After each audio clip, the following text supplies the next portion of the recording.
conferences, piles of flyers, getting stuck on endless email lists, never-ending calls. There's an easier way to sort through and find the best school fundraisers. School Zone Podcast proudly presents the 10 top school fundraising ideas for 2017. A guide of top fundraising companies handpicked from the best podcasts. As an added bonus, it lists 5 awesome resource companies that would add tremendous value to your school and students. A guide to 10 top fundraising companies and 5 resource companies. And we're giving the guide away for free. That's right, for free. Ready to simplify the search? Download the free guide at schoolzonepodcast.com. Welcome to School Zone School Fundraising Ideas Podcast. We interview top fundraising and resource companies to help you find a solution to your next school fundraising or school resource need. Are you ready to simplify the search? Now, here's your host, Matt Miller. Hey, School Zone listeners, Matt coming at you from beautiful Stephenville, Texas. I've got a couple Colorado guys on the line this evening with some really cool stuff to talk about. First off, Mr. David Niels of Mentored Pathways, and then Mr. Cameron Shinn, English and drama teacher extraordinaire from the Northern Colorado area. David and Cameron, thanks for being on the School Zone, guys. You're welcome. Great to be here. David, why don't you go ahead and get started and give everybody a little background on you. Give everybody a little background on the Telementor program, which became Mentored Pathways, and then we'll have Cameron jump in as well. Sure. Thanks, Matt.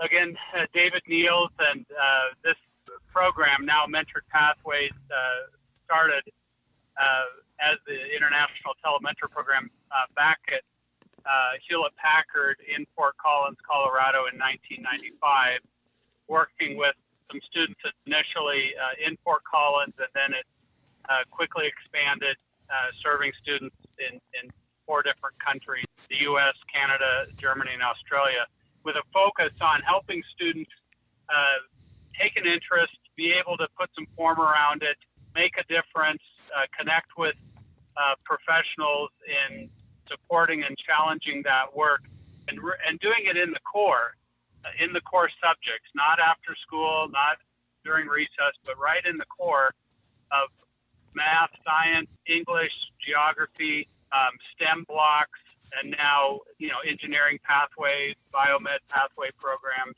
Project Lead the Way. And what we found over the years, we've served about 50,000 students across 11 countries, and our mentors, about 3,000 mentors right now, come from 30 countries. And what we found is that students, when supported in this way, it changes the way a student thinks about school from a series of hoops they're jumping through to help them get traction with who they are as a human being. So that's really it in a nutshell. And I had the great fortune of working with Cameron Shinn, 6th grade English teacher at the time at Preston Middle School in Fort Collins, Colorado, supporting his 6th graders working on independent projects and doing really phenomenal work. And it was great to see the changes. And from there, I'll hand it over to Cameron to talk about some of that work. Let me ask you this real quick, David, before we jump over to Cameron. Couple questions. First off, talk a little bit about Mr. Clausen, who was a childhood mentor that kind of helped inspire all this. And then roll over from there, how did you go from working at HP, and I assume developing this program internally, to where it's now essentially morphed and it's your program that you run? How give us a little bit more background on that stuff. Okay. Well, thank you. Mr. Claus, so he was a childhood mentor in Libby, Montana from age 4 until, I graduated from college, really. And he treated me with great respect and dignity, never talked down to me as a child that was in the way, included me in everything that he did. And when I was 6, he had me work with him on a project to clean up oil spills. I didn't even know what an oil spill was. He had to tell me what it was about. And then he showed me this invention he was working on that would drop over the side of a ship, skim oil off the top of the water, and pump it back into these reservoirs. After I shared everything I could think of, he said, I'm going to make 3 really important changes to this invention. And he read back word for word what I had said. And then he said, as an inventor, you never get it right the first time. And so, David, I'm going to try and make these changes. And would you come back in 2 weeks and take a look at my invention again? I've worked with lots of mentors, but this guy stands alone. And so after my mom thanked him for spending time with me, I told my mom, I said, when I get older, I said, I will be a Mr. Clausen, return this favor to children all over the world. And I told her that when I was 6, and it came true when I was 35. And so I went from being a software engineer to doing this on the side. And then my supervisor, Susan Halter, she said one day, you know, we can always hire another engineer, but there aren't many people that want to make this impact. You need to develop a business plan, and then I'll help you sell it within the company, which she did. And so that money was raised, and then I was able to do it internally for 2 years, and then other companies wanted to join. And, you know, now we have, you know, heavy hitters, Intel, you know, HP, Merck, MasterCard, many others, providing mentors for these students. Awesome. So, Cameron, how did you get hooked up with David? And give us a little bit of perspective from the educator side. Well, I first met David. David was working at Preston. He was working in Amy Schmier's classroom. At the time, Amy was teaching science. She's now the principal of Preston Middle School. And Amy was like, you should work with David on a project on writing. And at first, I wasn't sure what to do. I'm like, oh, man, I have so much stuff going on. I don't know if I can handle one more thing. And I am, to every single day, so glad I said yes, because working with David, I got a completely unique and different perspective. At the time, I've been teaching like probably 10 years. And so I kind of felt like I had it figured out, but I didn't think by any stretch of the imagination I had arrived. David offered perspectives and insights that I had never thought about before, you know, about what is the greater purpose and what does this do? Well, it meets the standard. And it's like, yeah, but how is that helping kids? Well, we'll do this. And he just kept looking at me like, keep talking. Like, where else does this drive? Where else does this go? And he was asking me questions that I had never thought to even ask before. And so where I thought I was getting, you know, some pretty good perspective and swinging outside of where my normal vision was, I realized that I wasn't. And I think that is one of the greatest pieces for my own personal professional development, is working with someone who sees things in a very different way. Because as an English teacher, you hang around with a bunch of other English teachers and there's a lot of similar ideas, but getting someone's perspective, it's like, wow, I never even thought of that before. Like that never even occurred to me to even ask that question. So that was fantastic. And the work, we worked for 5 semesters at Preston, and the work that my kids produced every single year seemed to top the previous year. And it was just inspiring. When the kids would present their projects, we would videotape them, and afterward, I'd look over after a kid presented, and David would look over at me, and we'd be like, it was pretty incredible. You know, I love hearing you guys talk about this, because in my world, in the entrepreneurial world, we talk about coaches, and of course in sports and all that, we do the same. But I have a coach who is essentially a mentor, right? Mm-hmm. And one of the reasons why we've been able to move so fast, so quickly, is because he challenges my thought process and my paradigms every single day. And so to hear, coming from the perspective I come from, and to hear that there's a program out there like this that essentially does the same thing for kids, is incredible to me, because I wasn't exposed to this whole concept up until just about 3 years ago. And for kids in, sixth grade in your class, in your case, Cameron, or whatever, to have that opportunity, man, talk about the ability to go so much further and be so much further along by just having that little voice in your head that challenges you, right? And makes you think about, okay, you're not just doing this just to jump through the hoops. You're doing this because at some point in time along the way, you want to amount to something, right? Whether it be going to college, whether it be pursuing a trade, whatever, and tying it all back to that, because I think so often it's so easy to get caught up in just, okay, I got to do the work, I got to do the test, I got to do the project, and we lose sight, even at that age of why we're actually here and why we're actually doing this. Either of you guys have any thoughts on that? Yeah, I'll jump in. We all human beings, you want to be loved, you want to be part of a healthy community, and you want to have an impact while you're here. And that, when you're young, especially when you're young, you don't know that much about yourself yet, and you know very little about the opportunities out there connected to your interests, your natural abilities. And you have to be connected with people that share your interests and that can support you to pursue those interests. Otherwise, you're going to make shallow decisions, and you're going to make the wrong decision too many times over and over again.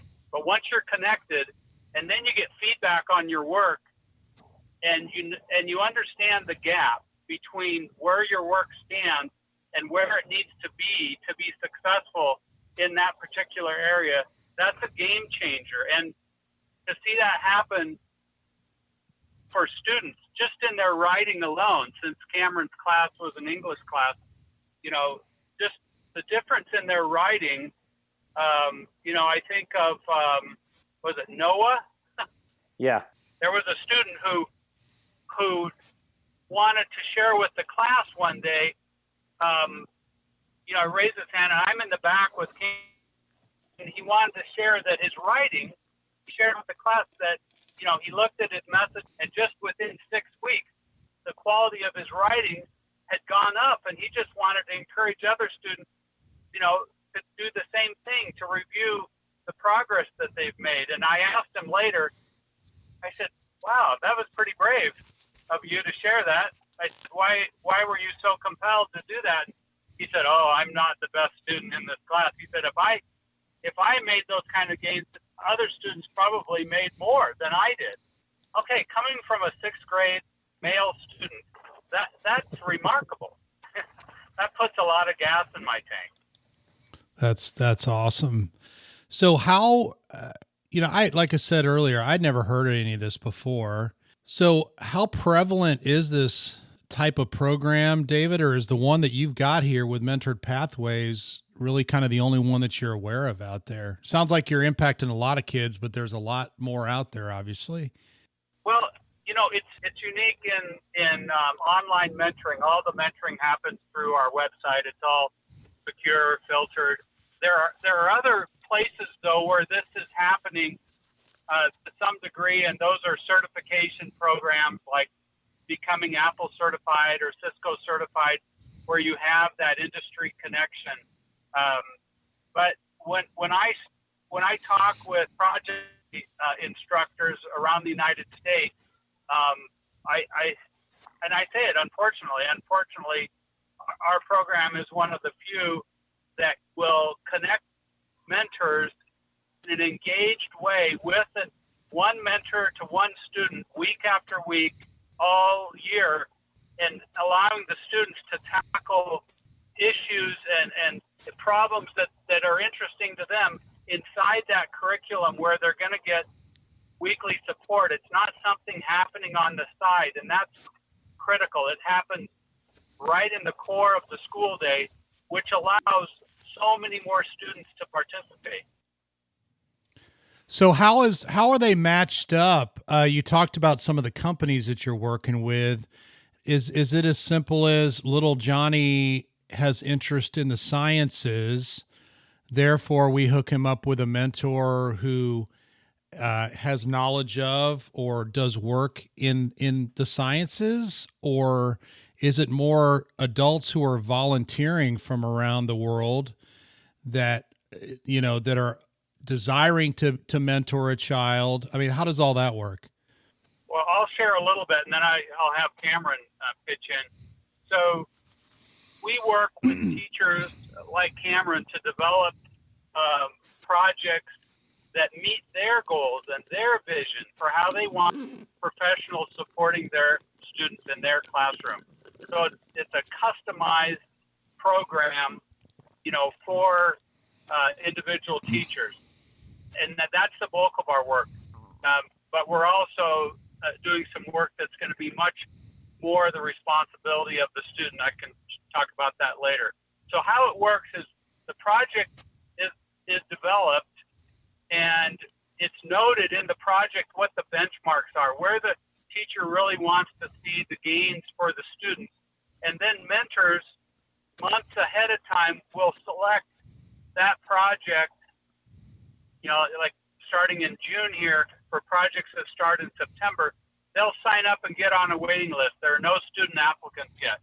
And then when the students apply, and this is, something that's unique about our program, the mentors will look at those student applications and select a student based on a student wants to explore, or maybe they want to help that student in writing, or maybe they're from a Hispanic employee network and they really want to focus on helping Hispanic students, or like we work with Million Women Mentors in Washington, D.C., and all these female professionals want to help increase the number of female students pursuing STEM, so they'll lean toward supporting female students.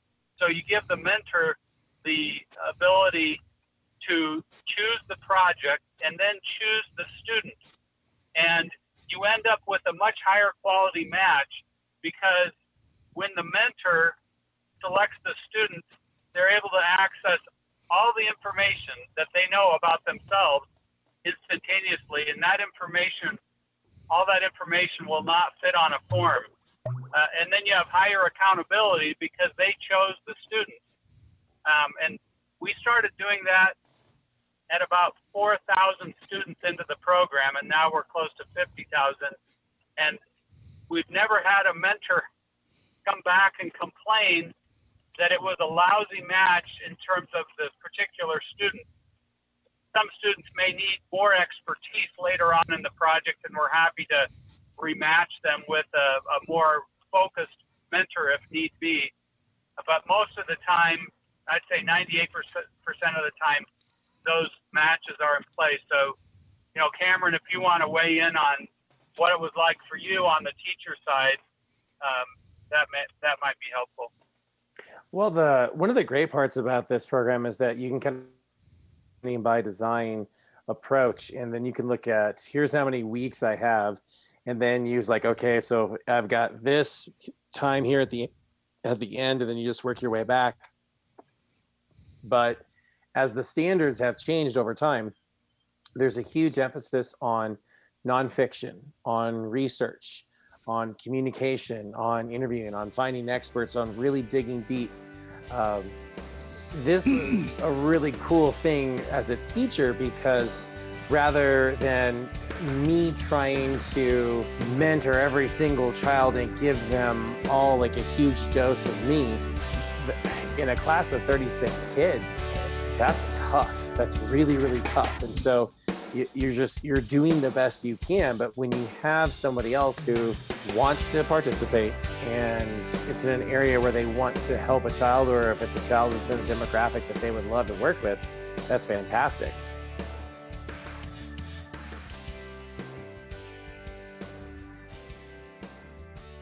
Victor Hugo once wrote, "To learn to read is to light a fire. Every syllable that is spelled out is a spark." Wouldn't you agree that readers are thinkers, and readers and thinkers change the world? That's why we offer Marlin and Percy good and wholesome reading for kids from 4 to 13. Marlin and Percy comics and graphic novels follow the adventures of two superhero apes and best friends as they fight crime rings, subdue wacky villains, and overthrow half-baked plans of world domination. Marlin and Percy are also fighting with you against another deadly villain, illiteracy. Scattered throughout the clean and wholesome content are vocabulary-increasing words with definitions. Marlin and Percy comics and our novel can be found on Amazon or marlinandpercy.com. Save $9 now on the 7-comic ebook bundle at marlinandpercy.com. Just use the code APEPOWER. Marlin and Percy, heroes, best friends, apes. Order your books now.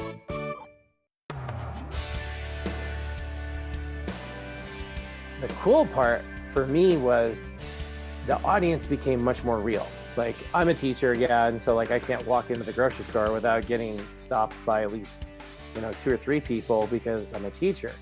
However, having someone who's an industry expert talk to you about your project, or email you rather, that became huge. But when it came time for the kids to submit their project, I had shared with them, I said, I want you to think about this for a moment. Imagine that there's 36 different dinner plates. Which one are you going to gravitate toward? Are you going to go to the one that was thrown on really quickly and it's messy and dirty? Are you going to look at the plate that it's mostly correct, or are you going to go after the one that you feel is the best, the one where everything looks great and you can tell a lot of care into what they did? Can you tell that? They're like, yeah. And I said, so before you submit that project, I want you to think, because those mentors, they're not going to go, ooh, it's a stale peanut butter and jelly sandwich. It's like, no, they're going to look for what's best. And instantly, because this is back when we had netbooks, you saw all these netbooks pop open and all these kids like, I got to change this. I got to change my project. I need to go through and spell check. And let me tell you, to get a 6th grade boy check and to use I as a pronoun that is uppercase for an 11-year-old boy, man, that can be a big victory for some kids. Not all, but for some, it's like, yay! They immediately started to self-evaluate. And for me, that was huge, because it's not like the cookies and you throw the cookies in the oven and then you ask someone to eat it. Before you put the cookies on the cookie tray, you're actually tasting it and going, oh, I didn't put enough salt in, or oh, I didn't add enough sugar, or whatever. Like, they start critically consuming what they're producing, which leads to a much higher level of work. So as a teacher, Cameron, because these are form fitted for your classroom or custom to your classroom, what were some of the overarching goals that you had that you tasked David and his folks with to help you accomplish in a given year with a classroom? Well, I developed the project with David, but I saw his feedback right away because he has been doing this for so long. And he kind of pushed my thinking and asked me questions. And from semester, like the first 2 or 3 semesters, we had a lot of changes. And then by the time we hit our 4th and 5th, fine adjustments. And that worked really well. I communicated a lot with mentors. Like, I had about a weekly update. Sometimes it was like every 2 weeks, depending on how crazy the schedule was. But I wanted to know from them what was working. And then I was constantly reading through emails that kids were sending. And some I would copy and paste and throw up, and I would change the names. And sometimes it was, here's what it should look like, or what's missing in this email communication. And it was great because kids, they never knew if theirs was going to be up there or not. So that was huge. So literally using the communication to produce higher quality communication, and then instantly asking the mentors, like, letting them know, here's kind of where we're headed. Here's what's going on. Or like, we have state testing this week or for the next, week and a half. So if you don't hear from your student, please don't feel like they're forgetting you. It's just that they're testing all day long. And at the end of the day, they gotta plug everything in, and they gotta go run around outside, because not allowing 6th graders run around outside and play is criminal. So Yeah, it was a really cool process. And I would get emails sometimes from the mentors themselves saying, I don't understand this, or I'm really proud of this person. And it was great because the one thing I wanted them to be able to do is communicate. You can't get a job in this world. It's like nobody has a job standing on an assembly line, pulling a lever like they did in the Flintstones. It just, though that type of work doesn't exist anymore. And the kids need, and they also need to learn how to listen. And when they don't understand, they've got to learn how to ask clarifying questions. And for me, that ability to research, to communicate, that ability to listen, those are all things that I believe results in kind of a better populace of people who, okay, I'm not going to just judge you. I'm going to understand you're different, and I'm going to ask questions in order to understand why that's important to you. So for me, that was really huge. So one question real quick, and then we'll talk some more specifics. So what happens after the year? Does that mentor stay assigned to your classroom potentially, or do they kind of move along with the kid? How does all that work? Oh, if they could move along with the kid, that would be amazing. Although there are mentors like Bev, who she was in every single semester that I had. I would be really sad if my kids didn't have the benefit of having Bev. Like, this is just an amazing, amazing woman, super thoughtful. And I don't know how someone who was older than me could get, 11 and 12-year-old boys and girls so well, but she did. I had a different structure. So with one of the teachers at Preston, it was a year-long experience with one science class. I had three kind of like core classes, and what I would do is, like, class A would start Telementor for the first semester, and then second semester they would go into a fiction and poetry. The group B would do the exact opposite, where they did fiction and poetry first, and then they would jump into Telementor. And then my group C, it just didn't work out in order for me to run two classes at the same time. I was also a department head when I was at Preston, so I had a lot of responsibilities. And I wanted to make sure that what I did do, I did at a very high level. And the best part is my students and the mentors every single day showed me what quality looked like. If a kid could get that same consistent support from one or two individuals, them and their success, man, we'd have a very different society. So, David, talk a little bit about, from the school perspective and then from the mentor perspective, if a school wants to potentially bring mentored pathways in, what does that look like? How does that process start? And then once you answer that, then let's talk about, how do you get linked up with mentors? And if somebody potentially wants to fill a role like that, is that something where just anybody can reach out to you guys, or does it have to be done through these major corporations that you talked about? Great question. So the first one, how do schools come on board? Typically, it comes from a corporation or a foundation that would like to invest in a particular community. So if schools come to us directly, then we've got to work together to figure out funding for those students. And our cost now, because we're providing expanded services over what we were doing when I was, now through Mentored Pathways, $150 per student for up to 12 months of mentoring. And so the first thing we want to know is, does the school have the structure and the climate that is conducive to using our program? And what I look for, do we have administration and staff, teachers like Cameron, who are student-centered to a fault? Cameron wouldn't share this, but I'm going to.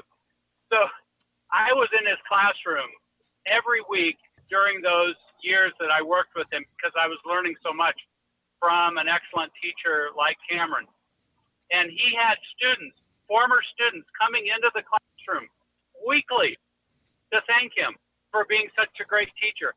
that only happens when you're student-centered. And so his students were thriving primarily because he was student-centered and he didn't mess around. Student-centered, deeply cared about the students, but he didn't let students goof off. I mean, it was this really healthy environment for students of all ability to learn. And I know that when a lot of those sixth graders first showed up at Preston in Cameron's classroom, their writing was horrible. And by the end of that mentoring project, the gains that they would make were just astonishing. The other thing that I think is really important, when I ask middle school students, high school students, and college students, how do you feel about collaboration? Thumbs down, primarily, because their only experience are group projects. And then I have students in Cameron's classroom tell me, I get collaboration now. I'll never go back to being an isolated student again.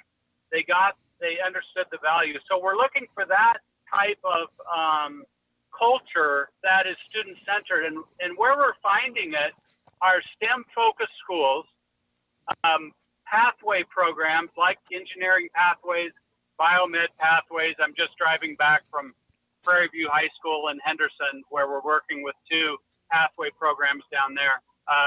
So the students are supported by the same staff over multiple years, and they develop relationships. And when you ask a student, who cares about your success at this school, they tell you, and they tell you why. They don't look at you with a blank stare on their face.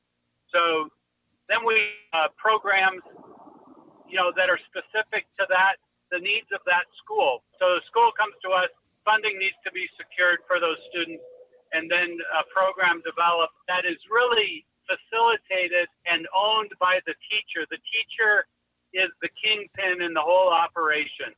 If you have a stellar teacher like Cameron, the right thing is going to happen for those students over and over and over again. And the mentors, well, I'll tell you this, when we matched up his last 2 groups of students, many of the mentors came back. And when we flipped the switch on the student application, when they were available for the mentors, we had matches coming in, Matt, at 1 per minute. That's incredible. 1 a minute. And these are mentors like Bev Cross in Toronto, Canada, from all over the world. Those mentors, if the mentor was in Bangalore, India, they set their alarm clock for 3:30 in the morning. They woke up, created a match with the student, and went back to sleep because they didn't want to miss out working with Cameron and his students. That's awesome. So, David, talk about the mentor side and how that works. Okay, so I'm a mentor. I've mentored about 150 students, so I've got it down. So the way it works for the mentor, the staff at Mentored Pathways will target specific mentor groups. For instance, there are some mentors that want to work with middle school students, or they really want to help students with writing.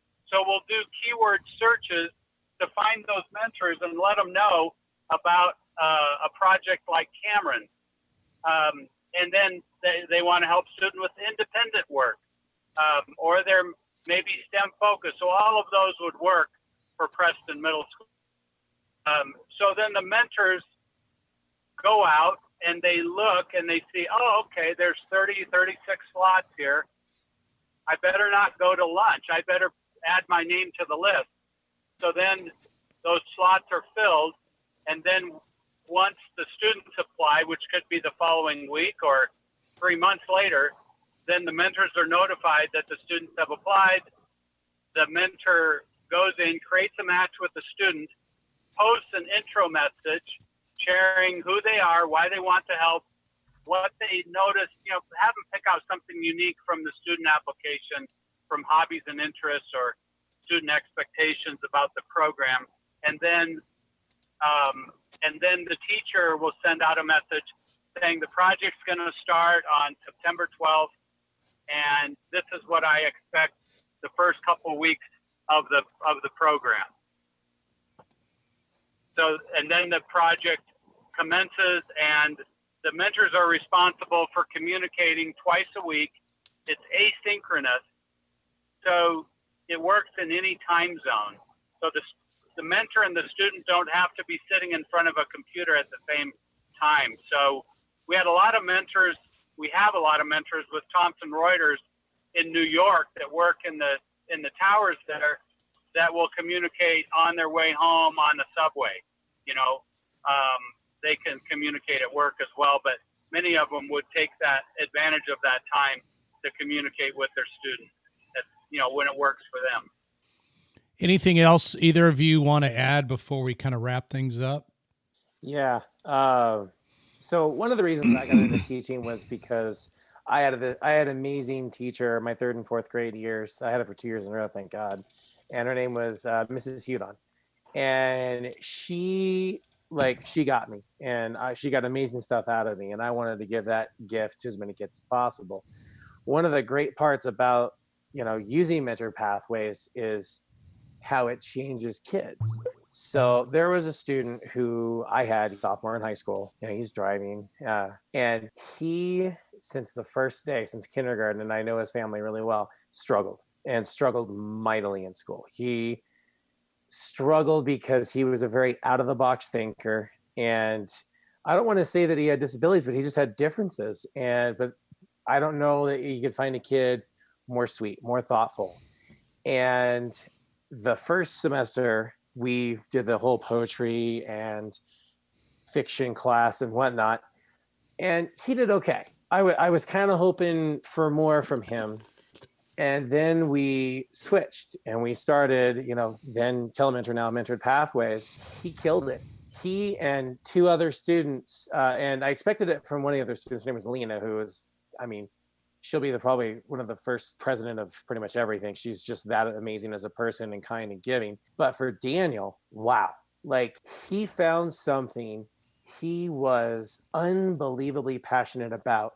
And he found the perfect mentor for him, someone who pushed his thinking. And that kid dug in hard.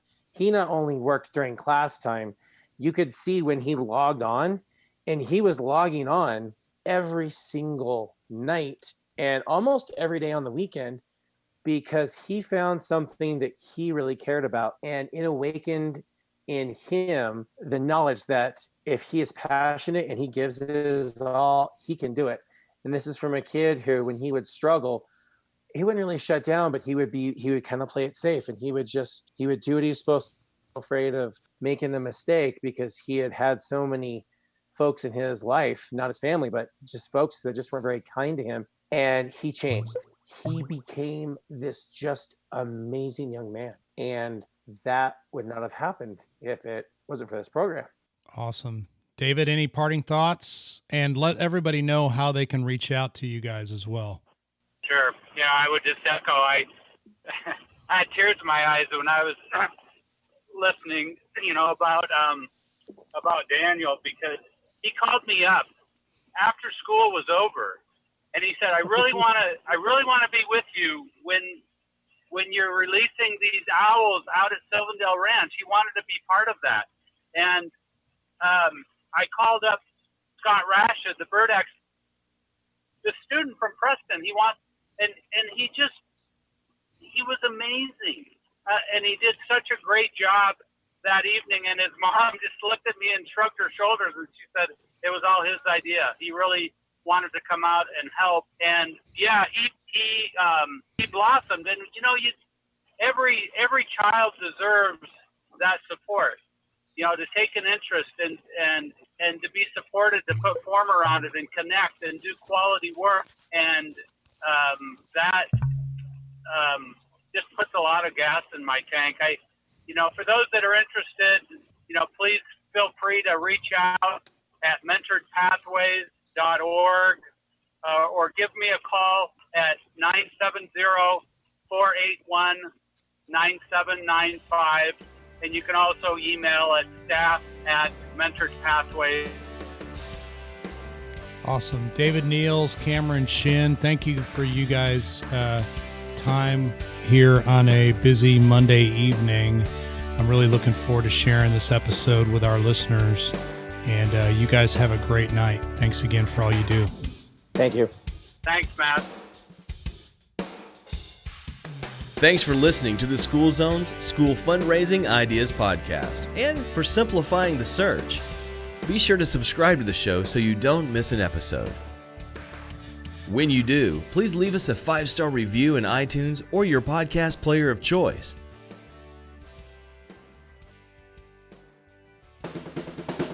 Have a company you'd like Matt to feature on the School Zone podcast? Have a fundraising question you'd love to get answered? Send a voice message to Matt. We would love to hear from you. Visit schoolzonepodcast.com and click on the Ask Matt a Question button on the bottom right of the page. Simply record, listen, and send. It's that easy. Ask Matt a Question on schoolzonepodcast.com.